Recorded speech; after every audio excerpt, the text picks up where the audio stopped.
Hello. Hello, Roland? Yes. Yes, sir. This is Izzy from MMA Jam Live. How are you doing this evening, sir? Very good. How about yourself? Pretty good. It's an honor having you on. I thank you for taking the time out of your busy Friday to chat with us here for a second. No problem. Okay, well, let's get right into it. You've been fighting professionally now for nearly 6 years. How did you get your start in MMA, and what inspired you to begin the journey you're currently on? It was one of those things where, I did a lot of martial arts when I was a kid.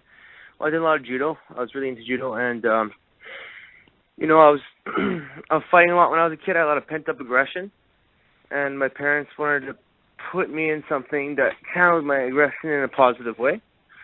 And so, and I used to watch a lot of martial arts movies growing up, a lot of Bruce Lee movies, a lot of Chuck Norris movies, Steven Seagal, Van Damme, all those type of martial arts movies. And once UFC came out, man, I was hooked. I wanted to fight in UFC. It was my dream. It was something I just knew that I wanted to do that. And I just waited, and I did a lot of judo at first, but then that became stale for me. I did judo on a national level, and it became stale. I needed something different. I needed to punch people in the face and get punched. I was just one of those things where I just needed that. And it took me a while to find an actual MMA gym in the city. And then when I did, man, I was hooked. I did a lot of jiu-jitsu, started getting any amateur fight I could have. So if it was boxing, kickboxing, MMA, anything. Just to get experience. Now, And then one thing led to another, and I turned pro, and everything worked out good for me. I couldn't have worked out any better, even if I planned it that way. It was one of those things where I think it was a mix of luck, skill, being in the right place at the right time, that sort of thing. Now, prior to you beginning your training, was it something like you were getting in trouble? When you say you had to find a way to channel your anger, were you getting into a lot of trouble prior to that? Yeah, I was getting into a lot of fights. I was, never in school. I was one of those things where it was, my parents needed to do something to channel my energy in a positive light, because I was going nowhere fast in the road I was taking, and I martial arts changed that for me. It gave me structure, and it gave me discipline, and it showed me how to work hard for something that you want. Now you started your career 6-1 before getting the call to appear on season 14 of The Ultimate Fighter. How did your experience on the show change your approach as a fighter? It definitely showed me. It definitely showed me how to work hard, and it showed me that before I got in UFC, I always kind of wondered if I was on that level. If okay, I could do good in a regional scene, and I could get a lot of wins in a regional circuit, but can I do that on an international level or national level? And that showed me, after training with all those guys on a daily basis, that that I am there, and I am as good or better than any one of these guys, and I can compete on that level. So the main thing it gave me confidence to believe in myself, for me to be able to go out and perform the way I know I can perform. It's one of those things where I wasn't sure going in if I was on that level, and then after I was done with the show, I realized that I can compete, and I can make it at this level. I can win at this level, and I can make a career out of it. I'm probably not supposed to say this, and I know it's almost 3 years after, but thank you so much for beating both the Ferguson boys. Hey man, trust me, it was my pleasure. I didn't want to lose to any of them. So and they kind of, not so much they Josh had kind of a big mouth, and I really wanted to shut it for him. So trust me, man, it was my pleasure. Oh yeah, but thanks again for that. That was great. I was happy for that. Hey man, and to this day, I'm only one of 2 people to ever beat a pair of brothers inside the UFC. So nice. It was me and Steve Seiler as the second one. So that's a pretty good accolade. You know what I mean? I like having that little notch to the belt. Definitely, definitely. Now, you've been fortunate enough to have fought your last 3 bouts in Canada, which includes fighting in your hometown of Winnipeg. What Yep. has fighting under the bright lights in your home country meant to you? Man, it's been a dream come true, really, and I say that. I know a lot of people say that, but for me, like I absolutely mean it. It's absolutely true. And fighting in Canada, it's always fun for me. Fighting in Canada and having the crowd behind you is always nice. It's a definite plus. And more than anything, when I got to fight in Winnipeg, in my hometown, in Canada, it became like it's one of those things. Like whatever sport you do when you're a kid, whatever it is that is your sport of choice. I mean, you always dream of playing for your home team on a, you know what I mean. If it's hockey or baseball, football, you always dream of playing for your city's, big league team. And playing at home and all that sort of thing, and having the crowd cheer you on and chant your name. And when I was able to do that in Winnipeg, and I fought in Winnipeg, and you know what I mean, there's 14,000 people in the stands, and everybody screaming my name. It was one of those things. It was surreal. It was one of those things that I dreamt about my whole life.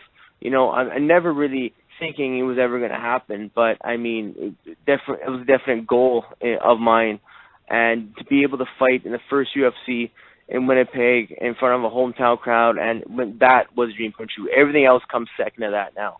Now that's happened, it's one of those things where I can always look back on and be appreciative and be,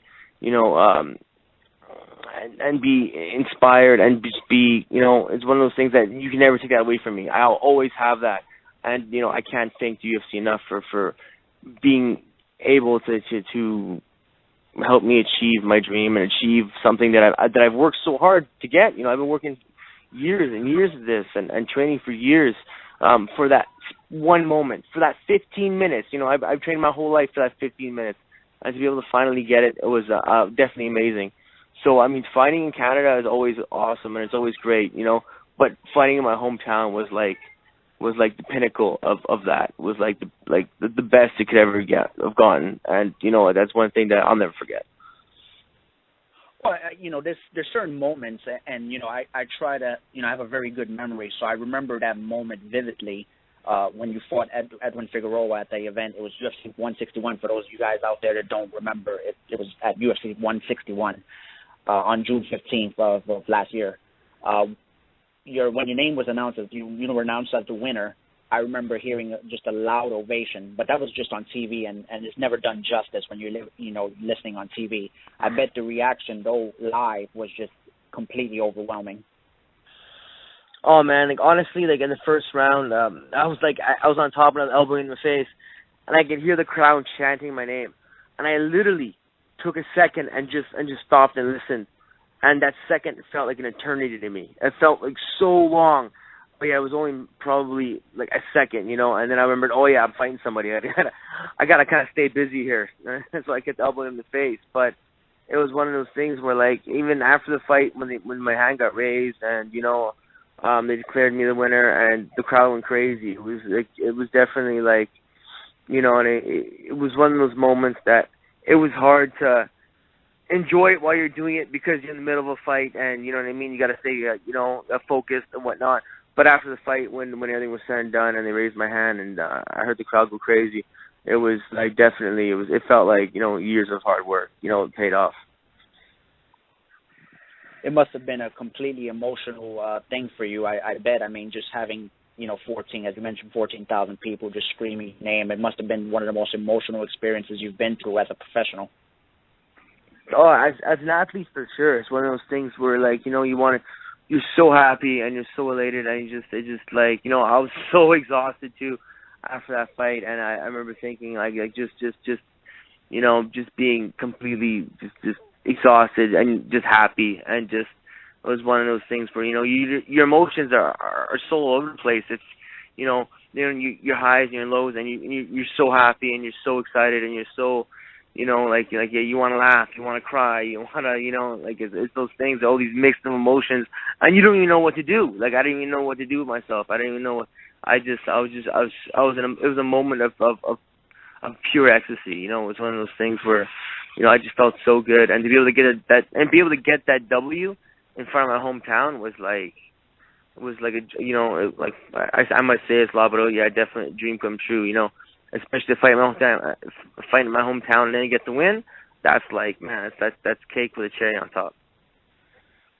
Yeah, and then on the very next layer, you also had the fact that it was just a very good fight, it's a very good fight. So I'm sure that factored into the crowd's reaction as well.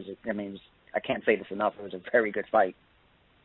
Yeah, man, it was one of those things where I think it went exactly the way I wanted it to. I didn't get to finish, which I wanted to. I was close a few times in getting that finish, but I just couldn't quite get it. And sometimes that's the way that's the way it goes. You don't make it to UFC by being easy to submit, or you don't make it to UFC by being easy to beat. So it was one of those things where, like, yeah, man, I was just so happy, and everything worked out perfectly, and my game plan worked great, and there's a few things obviously in the fight I wish I could have done differently, maybe stood a little bit more and whatnot, but like when you get in front of your hometown, you're only thinking about that W, and I was ecstatic to be able to do that. Awesome stuff. Now, you were all set to fight Davy Grant at UFC Fight Night 37 before a knee injury to Grant scrapped that fight. This is probably a silly question, but how disappointed were you with that cancellation? Oh man, I was super disappointed. I went out there. The thing that bothered me the most is that because I had a great training camp, one of the best training camps I've had in a long time. My weight cut was easy. It was one of the easier weight cuts I've had in a very long time. Everything felt great. Everything was clicking. I felt like this was going to be the best me anyone had ever seen. I felt so ready. I was mentally ready. I was physically ready. I was focused. Everything was so right for that fight. So when they called me and told me that wasn't going to happen anymore, man, I was like deflated. Like I was like just like it's like sucked all the energy out of me. It became like really like I seen the guy 2 hours ago and he was fine. You know what I mean? Like we just weighed in. I've never had a fight fall apart after the weigh-in. Usually once you weigh in, it's on. You're good to go. It's go time. It's go big or go home time. You know what I mean? And so when it didn't happen, it was like, what am I doing? Like, I just felt like, like all those like weeks of hard work and all those the months of preparation, and I was thinking too, I brought my boxing coach out for that fight as well, right? So what would happen? It was, UFC only pays for one trainer to fly out, so we had a fundraising social, which is like a lot of people. Let me explain a social to everyone. A social where I'm from in Manitoba in Canada is like if you need to raise funds for something, you have a social at like a hall. People will pay $10 to get in, and they'll have like silent auction prizes and whatnot. And that's how a lot of people out here raise money for weddings or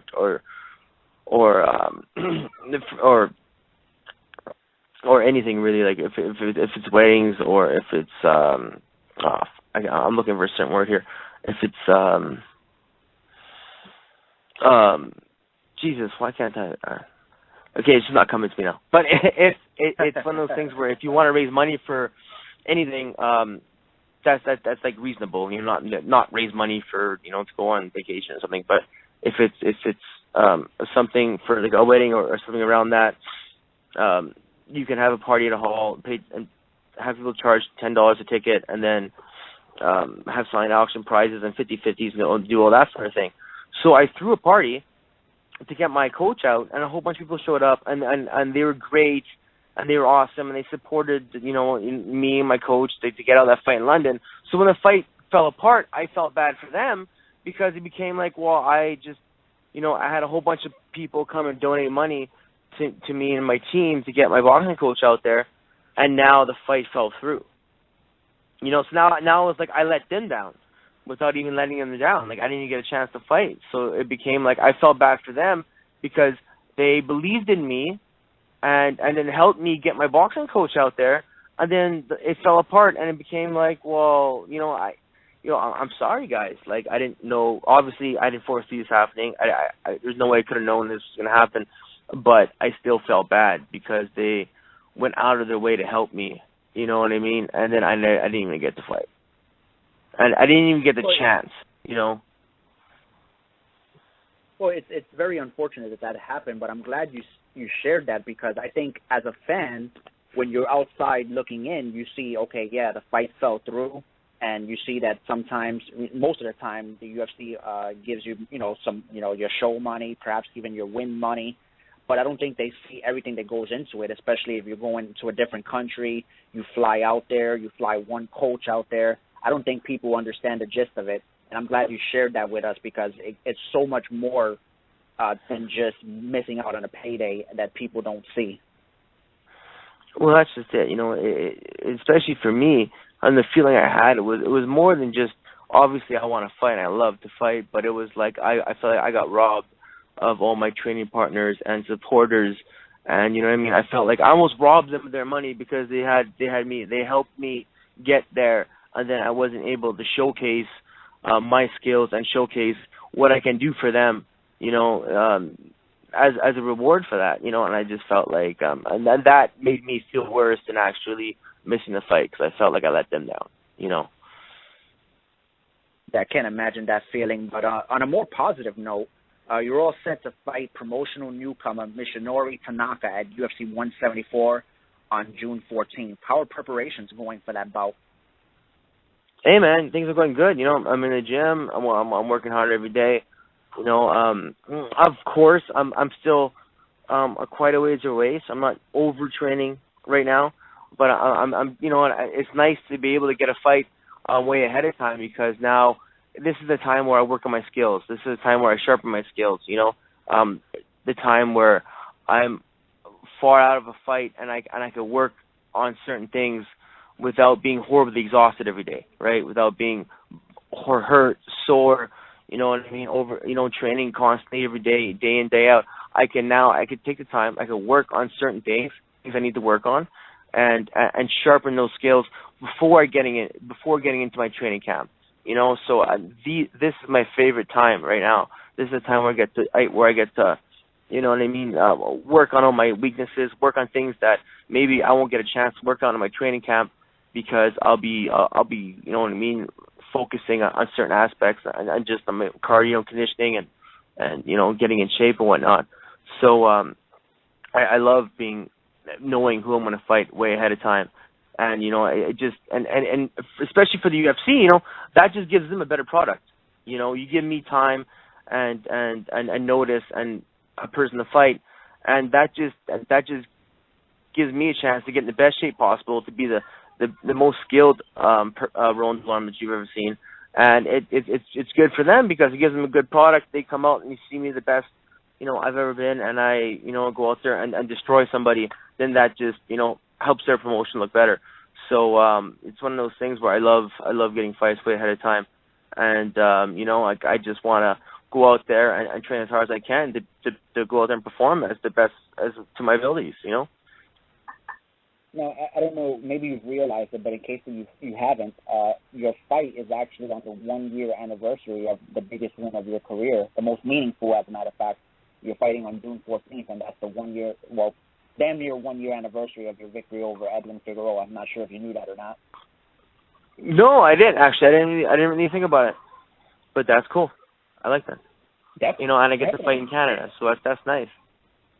That was actually my next thing, is that you're fighting in your fourth consecutive card in Canada, and your fourth different city. You got Calgary at UFC 149, Winnipeg at 161, Toronto at 165, and now Vancouver at 174. So that's pretty neat. Yeah, man. I love fighting Canada. I like fighting Canada because whenever you fight in Canada, it seems like it's a big pay-per-view event. right? And I love fighting on pay-per-views. You know, I get more exposure, more people get to see me. You know, it's a bigger event. It's I get, you know, better sponsor money. You know, all these little things. You know, all these little things add up, and that's one thing I love about fighting in Canada. It's always a pay-per-view. It's always a big card. There's always big names. You know, there's always a big crowd, and you know, and I'm used to that now. Now I've grown accustomed to fighting in those type of shows and fighting in front of big crowds, and I like that. You know, that's the only knock I would have had on fighting in London was the fact that it was a fight pass card. You know, which is I mean, good and bad, right? Like, I don't mind. You pay me you pay me to fight somebody, I'll go anywhere and fight them. I don't care what card it's on. But I especially like fighting on pay-per-views like anybody else. You know, more exposure, more people get to see me, and you know, it's a bigger card, man. And when you know you put more pressure on me, I perform better. So, man, I love fighting on those big cards. Yeah, I agree. And usually, the cards in Canada are usually stacked. You know, obviously with Canadian fighters, but you know, on this particular card, there's only 5 fights announced, and you know, you're one of the, you're in one of the fights, and you also have Rory McDonald taking on Tyron Woodley. So between you and Rory, I mean, that's pretty formidable lineup already. Yeah, already, and then, you know, they're only halfway there. So I can't wait to see the kind of a card it's going to shape up to be. You know, especially, I mean, there's a lot of fighters, Canadian fighters in UFC from Western Canada. So I'm sure it won't be long before the card's like right stacked full. You know, and I'm looking forward to seeing. Like, one thing I love about fighting in UFC is I get to go out there and fight with a bunch of people that I used to fight. I used to watch fight on TV. You know, before I was a fighter, before I was an athlete, I was a fan, and I love fighting on cards with guys where I'm like, I'm like, man, I used to watch you fight on Pride. You know, or I used to watch you fight in the old UFCs. Like that's a good feeling for me, man, and that's one of the reasons why I do it. I love being a part. You know, now I can look at them and be on the card with them, and I'm like, you know, I'm not a fan anymore, man. I'm one of you. You know, I'm there. I'm here. You know, I'm fighting. You know, beside Dan Henderson, I'm fighting. You know, beside, you know Shogun and all these guys that like I used to watch fight when I was a kid, and that's something that I'm forever grateful for.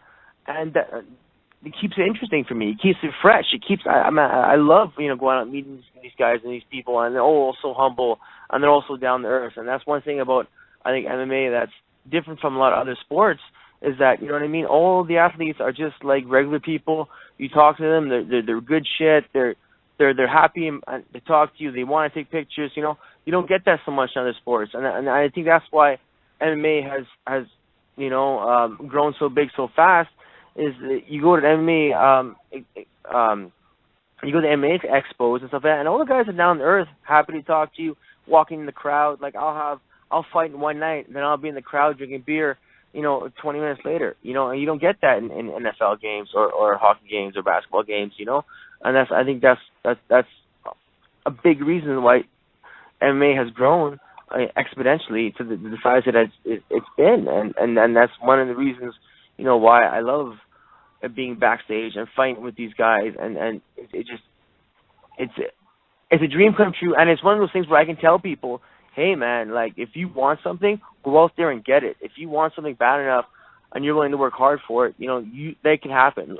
Look at me. I used to watch these guys fight. Now I'm fighting with these guys, and it's one of those things where like it's I'm excited to go to a new event every time because I want to meet these people.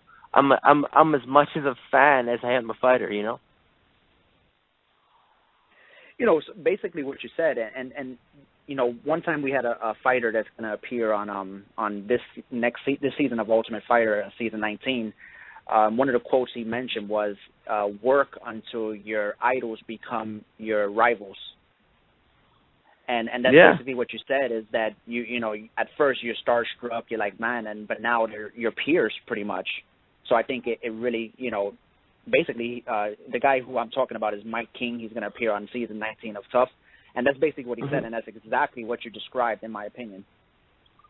Yeah, no, very, very much so, and that's definitely how I see it.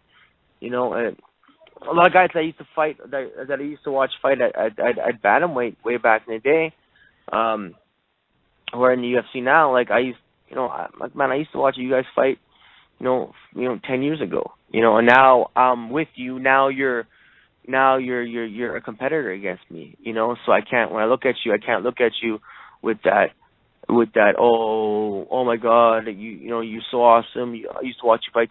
I can look at you as that, you know what I mean? You're next in line, or you know what I mean? You're that guy who's stepping in between me and my goal, and I gotta take care of that, and that's definitely that's definitely something that's I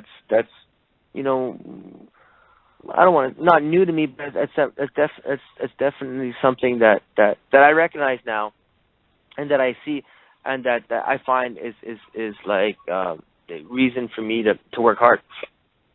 I want what you have, you don't want me to have it, and now I gotta take it from you, and these are guys that I respect. I respect all these guys. I look up to all these guys, but I can't show it. And when we're in a locker room backstage, I can't show it. You're just like anybody else. Well, I completely agree with that. And speaking of guys that are newcomers, so to speak, you got Michinori Tanaka up next. What, if anything, can you tell us about your opponent? I know he's fought in Japan, Guam, and the Philippines. Is there anything you could tell us about him? There's not too much that I really know right now. I haven't watched him fight yet. I know that he's 9-0, he's undefeated, so he hasn't tasted that defeat yet. So I'm be more than happy to fucking give him that. He's tough though. He's apparently he's a good grappler. He's got a big right hand. He punches hard, which is not totally unheard of. A good grappler who hits really hard. So I'm and he's an exciting fighter. So I'm expecting fireworks. I'm expecting an exciting fight. I'm expecting a grinding war. And of course I want to finish it as fast as possible, but I don't bank on that. So I'm gonna go out there. I'm gonna train my ass off, so I can go 3 hard 5s, with no break, and then take it from there. If I finish him in the first, fantastic. If I have to grind out a 3-round decision, and then that's what I got to do. But I got to be careful with this guy too. He's like I said, he's a good grappler. He's got a good 1-2, and he's got a big right hand. So I definitely have to keep my hands up, my chin down, and be careful. But I got to respect him, but I can't respect him too much, right? So it's one of those things where, I got to be careful, but I still have to be dangerous. Well, that's exactly what I was going to say. Based on what I know, he does have a solid ground game, as you mentioned. He's won 5 of his 9 fights via submission, the other 4 via decision. Do you feel like his ground game is something you have to worry about come fight night? Of course. I definitely think so. You can't sleep on his ground game. And it's one of those things where, it might be a fight that I want to stay away from the ground game a little bit, especially at first. But it's hard. You say these things when you watch them fight, and it's different when you watch somebody fight somebody else. Somebody always looks good. You're like, oh, he looks so good. But then when you fight him, it's always different. It's always different when you fight somebody. So until you get in there and actually start to go, you never really know. His ground game might look really good, but styles make fights. Sometimes a guy who's stylistically good for you, he might be a real good grappler, but maybe he does one thing bad that you were really good at, and you might be able to catch him. So it's one of those things where, I'm definitely going to be wary of his ground game, but I'm not going to be scared to engage it either. Well, perhaps the most important question is, how do you prepare for fights in which there really isn't too much video on your opponent? Well, I mean, his last fight, I think his last fight is on YouTube, and it was a title fight, so it was 25 minutes. So that gives you a lot of time to watch. From his last fight to now, he's not going to have changed all that much. So it gives me a good grasp on what he does. His ticks, things he does naturally, or stuff he does without thinking. Especially in a 25-minute fight where your probably last 2 rounds are going off pure instinct. It gives you a good idea of like what's his go-to and what he falls back on. So that's a good gauge of his skill set, especially his last fight since it's been 25 minutes. So I'm definitely gonna just study that quite a bit, and I'm taking it from there. Well, that's a good thing we have YouTube then. Even if it is a bad quality video, at least you have that. At the very least, I have that. Who'd have thought someone's cheap camera can be used in a training camp? Hey man, you got to use any tool that are available to you. Definitely. Now, in an unrelated question, what are your thoughts on the athletic commission beginning to ban TRT? I think that's great. I think that's fantastic. I think there's no need for that in our sport. I mean, if you're in a position where you don't have any testosterone and your body is not producing it your whole life, you wouldn't be a professional athlete to begin with. So I don't think that if you're an athlete, you need it. Obviously, maybe you've done something in the past that you've created a need for it because of something that you've done. But I don't think that if you're a professional athlete and you have testosterone issues, you never would have made it to where you're at to begin with. So I definitely think most of it's probably self-inflicted. I think a lot of it is loose doctors in the States, giving you whatever you ask for. I don't think there's a place for it in our sport. I mean, you get guys getting banned and getting suspended for smoking weed, and then but it's okay to have a 4-to-1 testosterone ratio when your body naturally only produces 1-to-1. I mean, that doesn't make any sense. What's going to hurt more, the guy who's doing steroids and comes in to fight you, or the guy who's smoking weed and comes in to fight you? What's more dangerous? What's more unhealthy for your opponent? And then you have a bunch of guys in a combat sport where we're hitting, kicking, kneeing, punching people in the head, and then you're giving them an advantage by letting them take testosterone replacement therapy. I think it's a joke, and I'm happy that they're starting to phase that out, and they're starting to realize that. I mean, it's not really illegal in any other sports. Why should it be illegal in MMA? Well, I really appreciate your honest response, and I have to say I definitely agree. If your body's not producing enough testosterone, I mean, that's just a medical issue, and if you have to take it, you absolutely need it to survive. You probably shouldn't be fighting in the first place. Yeah. Roland, I'm here. I have a couple of fans asking questions. Yeah. Someone wanted me to ask you, hey, did you kind of sound like Louis Facette from season 18 of Tough? Do I kind of sound like him? Yeah. Is that what he said? That's what someone said. You kind of sound like him. I was like, no, I can assure you, I'm not talking to Louis right now. Well, two things. One, we're from the same city. We're both from Winnipeg. He's one of my training partners. Two, we're both French. So that Canadian, Central Canadian French accent might come out a little bit, and I could see why people would think that. So I don't think it's a bad thing. Hey man, if that's what they think, there's not much I can say to change it. I'll be honest, we did get that through the message board here, but I've had the honor of interviewing Louis and the honor of interviewing you, and I must say, yeah, you guys sound alike a lot. Hey man, it's the first time I heard that, but that's okay. That's not a bad thing. I like Louis. He's good shit. Oh yeah, Louis was one of my favorite guys to come on. He was definitely open. I actually had him during the airing of The Ultimate Fighter, so it was cool to talk to him about his experiences there. Hey man, Louis is a good guy.